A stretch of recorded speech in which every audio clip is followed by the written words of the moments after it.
I feel like obviously there are different like levels of maturity and stuff, but I feel like if more students got the exposure and opportunity to pursue these types of options and really explore what they're passionate about and also have a positive impact on the world, there would be so many more students like that in the world. I'm thinking a lot about too is like these issues that we have in society that are so urgent, they're not going to get solved.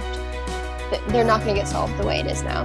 We either have to change people's mindsets or we have to get new people in charge. Like It's a little bit difficult because I've been doing some design thinking courses for like the last 4 years, and I've just learned so much about the process, and I want to bring that to other youth, and especially during the COVID pandemic, when I just felt like my father was like a frontline worker. He was risking his life every day.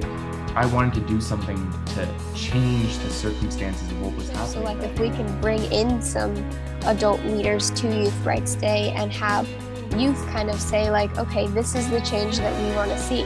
Once school comes around again, like we're going to get back into the normal swing of things, and it's going to be so much harder to actually, be aware that like there are issues in this world and there are issues with the education system, and like we can't just be complicit with it. We're relying on the youth of today to solve the problems that are rapidly emerging in today's world.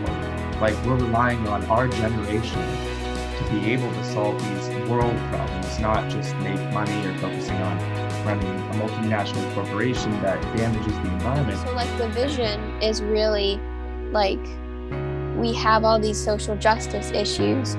We have youth who are passionate and who have these ideas, but we have school that's tying us down. So we need to change schooling so that it can help students pursue those issues and change our future.